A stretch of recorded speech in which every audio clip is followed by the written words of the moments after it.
Assalamualaikum warahmatullahi wabarakatuh.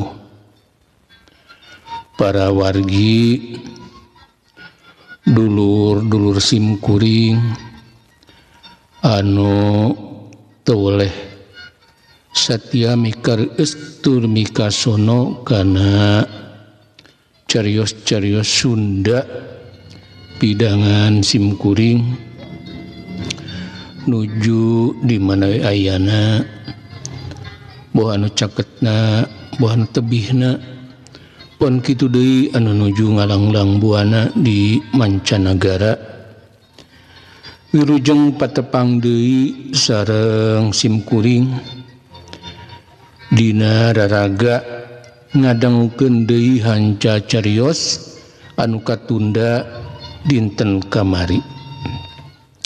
Pamugi wae para wargi nuju aya dina kawilujengan, aya dina penangtayungan kersaning Gusti Jat Allah Rabbul Alamin, sehat lahir sehat batin, bari aya dina kebagjaan utan wates wangana bagja lahir bagja batin. Para wargi dina dinten ieu teh masih ngadugikeun carios nyambung anu judulna Jawara Tatar Galuh. Kalayan parantos nincak dina bagian ke-10. Dina bagian ka-8 nu parantos didugikeun dinten kamari nya mangkukna nuju nyarioskeun santanu sareng muridna nya nu meuli nganteurkeun atanapi ngajejab sinden Allah kaleresan nyorang jalan anu sami disorang ku Asep Danu. Tak kaleresan santanu teh tos seukeut pangreungeunna jadi kakupingeun aya nu nuju tarung di eta leuweung. Tak kumaha kalajengan eta carios mangga dangukeun dina ieu episode ti awit dugi karengsena. Pamugi wae naon anu didugikeun ku pribados tiasa janten hiburan, tiasa janten pangbebrah manah kanggo Quran nu ngadangukeunana. Oge tiasa nyarengan aktivitas para wargi dina ngajarankeun tugas sadidintena. Kalan simkuring senjata mada bilih dina ngadugikeun icariosnya seueur lepatna seueur kakiranganana atanapi kirang nyugemakeun hapunten anu kasuhun. Tujuan simkuring dina ngadugikeun karya-karya pribadi teh sanes ukur sejangiring ulu biung dina dunia YouTube kanggo ngahibur para wargi. Mangga para wargi ieu carios urang kawitanan. Wilujeng ngadangukeun pun awitu astuna masidam. Mugia sarira salawasna aya dina kamuliaan.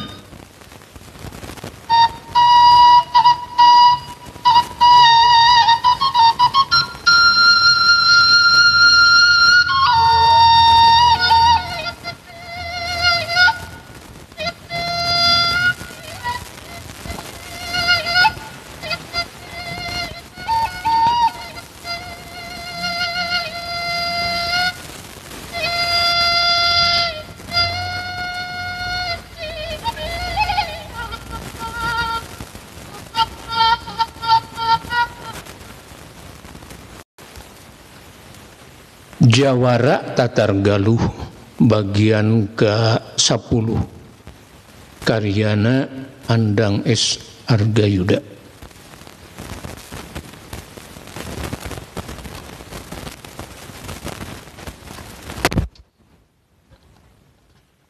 Kang aya naon ning ujug-ujug kahuhuleng si Ruslan hemangeun ku guruna anu ujug-ujug ngajetten bari ngahuhuleng.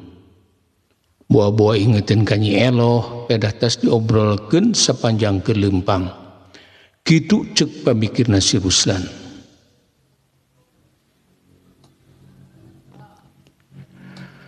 sada aya anu ting belentrang sada sora pakarang diadu tapi rada jauh ti dieu asa piraku aya nu keur tarungguan cikieu nya ceuri Santanu anu geus kalatih hawar-hawar ngareungeun sora anu ting belentrang ceuk pikirna moal salah deui sora anu kitu mah pasti aya nu keur tarung ningku abdi mah teu kakuping Kang si Ruslan mah palias teu ngadengeun naon da puguh ilmuna teh can nepi ka palebah dinya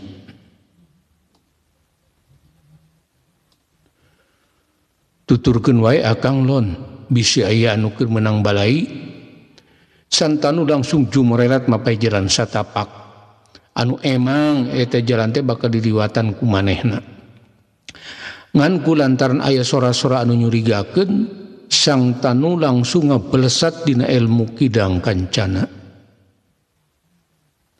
Kang antosan abdi si Ruslan ngagorowok sabab sakeuceup oge guruna geus jauh ninggalkeun manehna buru-buru si Ruslan lumpat bari hareho nusul Santanu tapi anu disulna mah geus teu katembong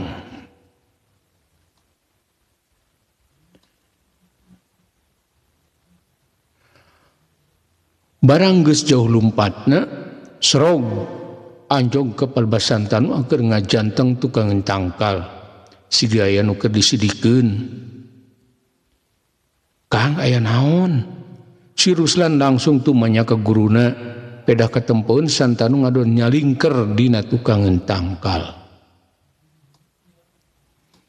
tuh tempok lon aya anu keur dikoroyok 2 urang ngalawan 5an sigana nu 5an mah lain jalma bener nempo dina papakeanna jeung dina kagaranganna mah nu kitu mah sigana eta teh rombongan garong Santanu cumarita ka si Ruslan bari tutunjuk ka lebah hareup lebah jajalaneun anu baris ka sorang ku manehna Uleuh mohon wae nya itu anu duaan tos boborotku getih Kang si Ruslan hari weus-weus barang ketempon ku manehna aya anu keur jojoh tarung silih arah pati lon tah ayeuna mangsana maneh ngasakeun ilmu geura bantuan zaman 2 anu siga kawalahan maneh teu kudu sieun sabab ieu rombongan anu dibaraju hideung teh ilmuna can sabaraha Santanu nitah si Ruslan sakan ancurug ka pakalangan mantuan jalma 2 anu geus boborot ku getih siap Kang sanggeus ngomong kitu ka Santanu si Ruslan langsung jumorelat muruka nu keur tarung langsung ngagajleng ka tengah pakalangan bari ngabentak isilah ulah miluan tarung si Ruslan cumarita kanu duaan bari langsung narajang salah seorang rombongan begal sanajan karek harita milu tarung tapi jurus-jurus pangwaris di Santanu lain jurus samanea ciot modar sia budak ngora si gegeduk begal teu malire kanu karek datang manehna langsung ngahambatkeun bedogna rek mergasa Asep Danu anu harita geus teu walakaya ciot tapi basa bedog si gedug begal geus kumolebat tek narok sirah Asep Danu ujug-ujug aya ngabentak kalian teu pupuguh si gedug begal jol ngagedebut di bandem mah bari ngagoak siga anu manggih ka nyeri kula lawan Andika mah jalma edan Santanu ngabedega di hareupeun si gedug begal anu keur ngagogoler horeng si gegedug begal teh diterajang ku Santanu ngagunakeun jurus teumrag jagat sa Andika ning kumaha ning ngabongohan kula sugan hayang dikojoran ku aing sakalian si gegedug begal lain deui amarahna harita keneh langsung ngakurontel hudang saterusna pasang kuda-kuda matana moncorong lir mata maung teu kudu apal saha ari kula ngan kapaksa kula nyeun tindakan sabab andika geus leungit rasa kemanusiaan. Santanu teu ngabejakeun ngaran sabab teh perluna tujuan manehna ukur rek nulungan jalma anu keur aya dina bahaya.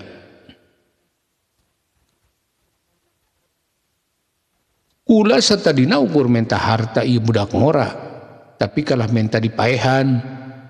Tah ayeuna sakalian sia oge bakal dipaehan ku aing. Sabab geus pipilueun kana urusan aing. Si gegedug begal reup geuneuk rai pias. Amarahna nguntab-nguntab. Manehna asa diopenan ku budak satepak. Oh, jadi andika teh begal. Namun kitu mah teu salah kula nyieun tindakan. Jalma-jalma model andika mah kudu diwarah. Santanu teunung ledeung cumarita dibarungku kecap-kecap anu mangrupakeun ancaman pikeun si gegedug begal. Urang ajar sia teh geuning jumago dipodaran ku aing. Ciot. Si gegedug begal langsung narajang Santanu. Bedogna kumolebat kacida cepetna. Si gegedug begal teh kacida amarahna. Sabab teu pubugu ai jalma nu pipilueun kana urusanana. Den kasih we heula mengpeung aya nu mantuan keun emang mah bade ras ngalawan begal nyarengan anu beumela ka urang. Mang Sabri buru-buru ngahudangkeun Asep Danu anu keur ngagogoler, laju dituyun di bawah ngajauhan tempat tarung. Saterusna manehna mah langsung kumolbat deui mantuan si Ruslan. Sabab piraku aya nu bebela ka manehna teu dibantuan. Ciat modar sia begal edan. Si Ruslan teh eleh galak, manehna kumolebat mulingkeun jurus-jurusna. Si Ruslan ngarasa kahudang kawanina. Sabab bener cek guruna yen ieu teh mangrupakeun kesempatan pikeun ngasahkeun elmuna. Aduh, saurang begal ngoceak awakna kabeunangan ku bedog betekok si Ruslan. Tina beuteungna langsung ucur getih, sedang bedogna mah murag teu dipalire. Si begal teh langsung lumpat ngajauhan pakalangan. Si Ruslan pos rasa urang musuhna kabur, langsung nyokot bedog panjangna anu ngagogoler. Saterusna kumolebat deui nerajang para begal anu karitiluan deui. Teu patilila Mang Sabri oge kumolebat merengan si Ruslan. Antukna anu tarung teh jadi saimbang. 3 urang begal ngalawan 2 urang anu pangabisana ka cidaran cingeusna. Aduh iung. Saurang begal ngajerit deui tina pepeteuyanana ngalih getih hirup kabeunangan ku sebetan bedog si Ruslan. Saterusna eta begal teh lumpat ka jauhan pakalangan teu wanian deui ngalawan si Ruslan jeung Mang Sabri.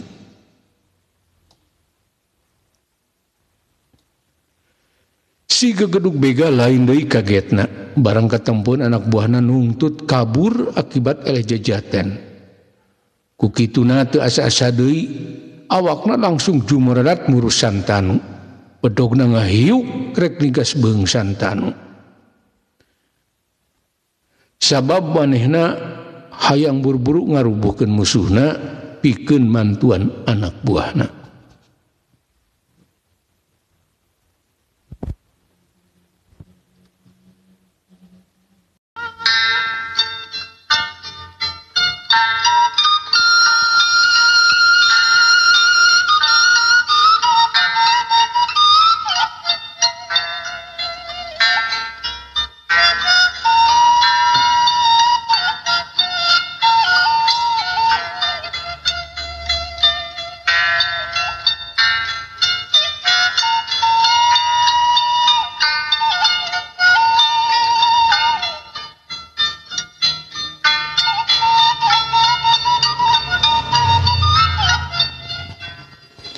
Ke punten ngasuh heula sakedah para wargi sakantenan sim kuring seja ngiring ngemutan ka para wargi anu kaleresan nuju ngadangukeun ieu dongeng. bilih YouTube data can di subscribe punten di subscribe belanya kalantong hilap like na oge komentar na hatur nuhun kana perhatosanana mangga urang lajengkeun.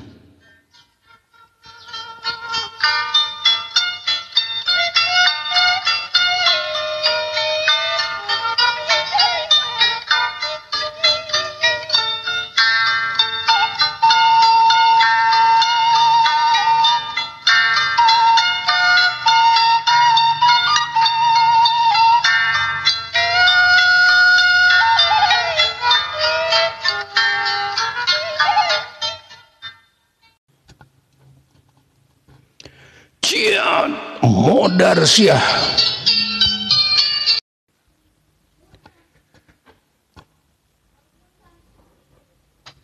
si gegeduk begal ngabentak bari kumolebatna Rajang Santanu manehna Rajang bebeakan sabab nempo anak buahna nungtut areleh dina tarungna.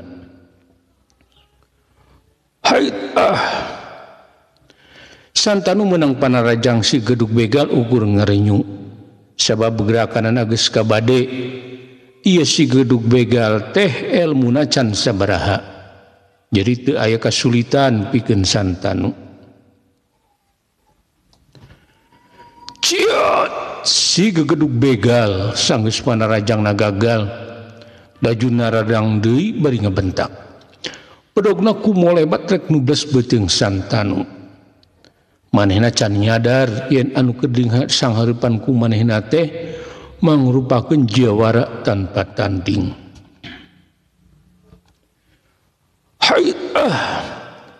Santanu teu ngarobah kuda-kudana ukur ngagilak ngepisan awakna plos wadok anu keur nyewuk teh ukur ngahakan angin tumrapna si geduk begal ngajolongjong leungiteun sasaran.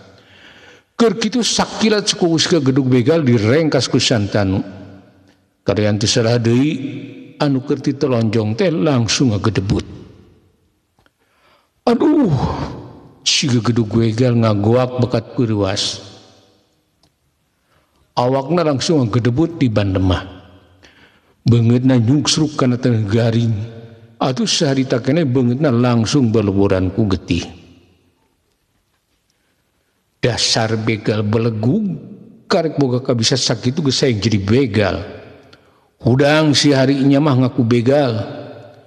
Santanu kalah ngageuykeun si geduk begal anu keur pupurungkutanan ka nyeri. Kurang ajar sia rasakeun pangwalas ti aing. Ciot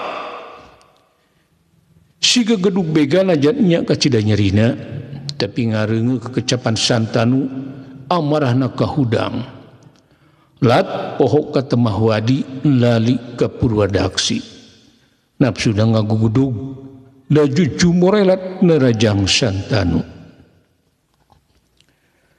Ciat basa si gegedug begal jumorelat na Rajang manehna Santanu lain nyingkah atawa ngahindar tapi awakna langsung ngagajer ngapak panarajang si gedug begal. Basa bedog si gedug begal nyeuk rek nubles beuteungna Santanu ukur ngagilekeun awakna. Plos bedog si gedug begal teh nyamos. Sedang suku katuh Santanu ngadius dina jurus panggal muih. Teu bisa disingkahan ku manehna nyata ku gedug begal. Suku katuh Santanu ngajebrod kana palipisna si gegedug begal.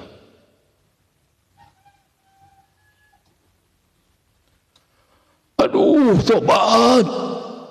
Si gegedug begal ngoceak. Awakna langsung ngoleang rek rubuh. Tetempoan ngadak ranyai. Bumi alam karaseun kumanehna lir anu muter. Sigana bakat kulieureun. Ciat. Keur kitu Santanu nyusul tepus panarajangna peureub kencana langsung ngajebrod kana hulu angeun si gedug begal. Tobat ampun. Si gegedug begal ngoceak begitarik. Laju awakna ngagedeblug di bandemah. Harita keneh ngagogoler teu biseun hudang deui. duka kapiuhan duka keur ngarasakeun ka nyeri ngan anu puguh mah manehna nyuksruk teu hudang deui. Nempo ke gedugna numprat teu walakaya dua urang anak buah nu keragot tarung jeung si Ruslan oge Mang Sabri langsung andiprek bari ngaresotkeun pakarangna. Manehna acong-acongan nyembah minta ampun sabab diteruskeun oge teh hartina. Keur mah manehna oge geus dina kayaan kateter. Ampun ulah duaan nyerah. Dua begal teh teu sanggupeun deui ngalawan sabab gedugna oge geus numprat teu walakaya. Atuh komo deui manehna kitu ceuk pamikirna.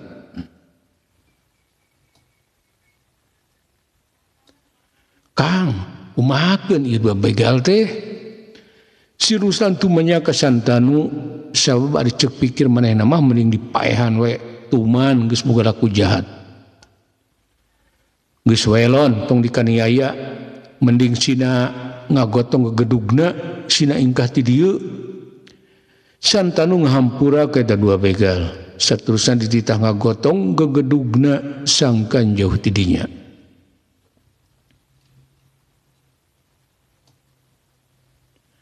Kang hatur nuhun tos nyalametkeun abdi sareng Bang Sabri. Sanggeus para begal ingkah ti dinya Asep Danu nyampeurkeun kanu ngabelaan manehna ngadon nganuhunkeun kanu geus nulunganana. Sabab syariatna lamun teu kabur ditulungan ku Santanu mah manehna pasti cilaka ku para begal. Sami-sami ayi eta mah kewajiban salaku manusia kudu silih tulungan. Ari kitu salira teh saha nahawan ciki ngadon ngulampreng di tengah leuweung.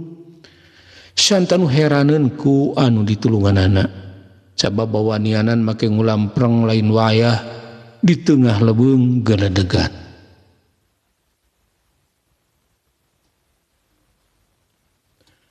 Nepangkeun abdi pun Asep Danu ari ieu pademal abdi anu namina Mang Sabri. Song Asep Danu jeung Mang Sabri ngadon sasalaman ka Santanu oge ka si Ruslan. Ngawanohkeun dirina bari nembrakeun rasa katumarima geus ditulungan. Ari kitu bade ka mana bet dumantung lain mangsa. Santanu terus tetelepek ka Asep Danu sabab geukeuh ngarasa aneheun peda aya budak ngora bari elmuna can sabaraha make lumantung lain wayah.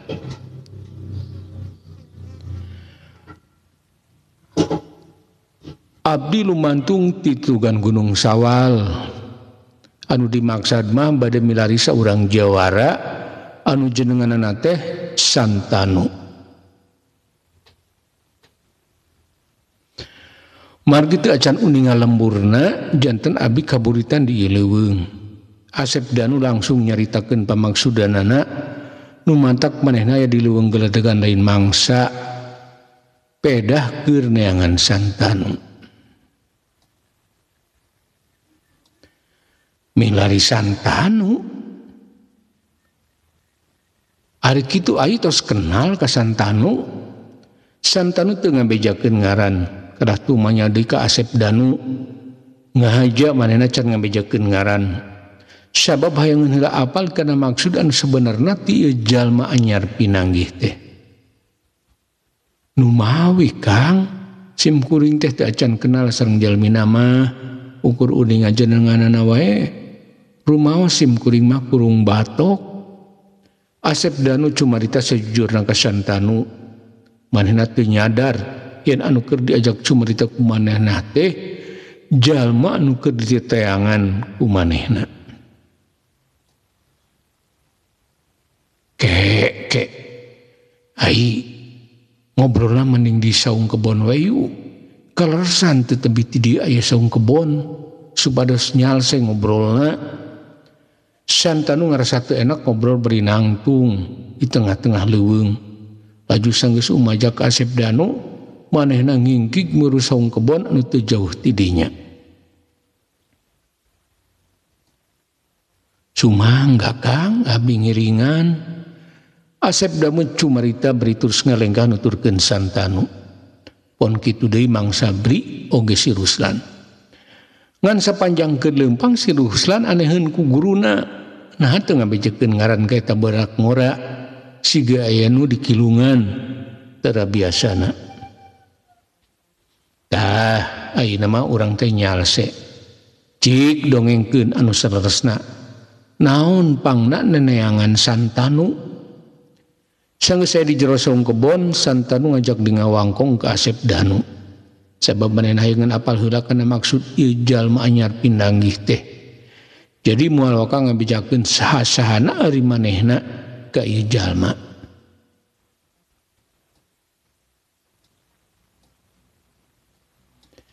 Kieu Kang, pangnasim kuring lumantung tinu jauh lain mangsa milari anu jengan Santanu teh kieu derekdek Asep Danu ngabejakeun tujuanana teh anu disumput sarindungkeun sakabeh pamaksudna jeung ka sang tukangna dibejer beaskeun ka Santanu.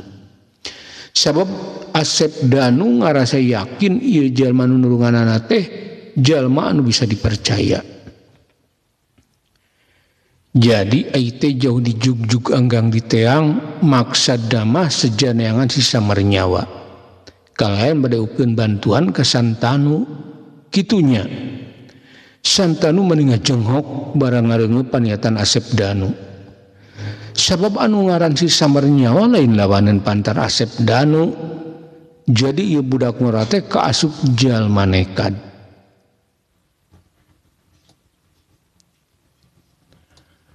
Leres kitu pisan Kang. Dupi salira uninga di mana lemburna Santanu. Asep Danu keukeuh can nyadareun yen anu keur diajak ngobrol ku manehna teh Santanu. Jalma anu keur diteangan ku manehna. Atuh kan tenan ai terang pisan ka Santanu mah siga kenal ka diri sorangan. Mung ceuk akang mah ai teh lumantung can waktuna.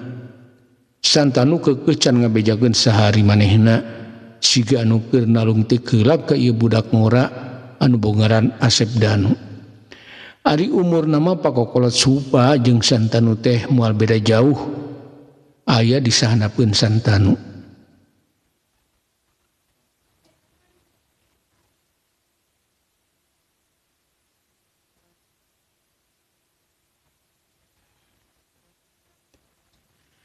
Kek naon maksadna akang cumario sanes waktuna lumantung kasim kuring.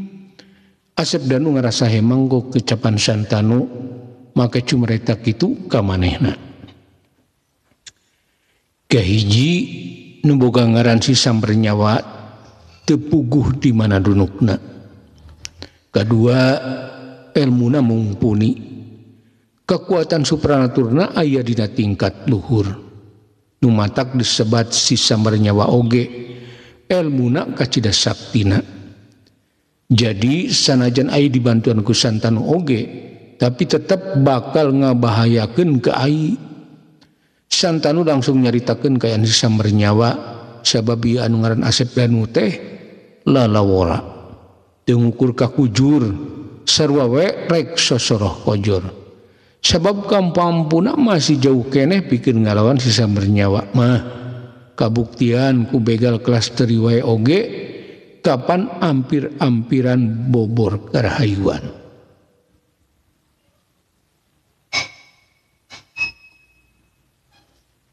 Kek punten. Dupi akang teh saresna saha geuning siga anu pal ka si Samernyawa. Asep Danu beuki hemang ku ieu jalma nulungan manehna sababet siga anu apaleun kana sepak terjangna si Samernyawa. Akang anu katelah Santanu jalmi anu keur dipilari ku salira. Santanu sanggeus meunang kapastian kan maksud ieu jalma langsung ngabejakeun saha ari manehna.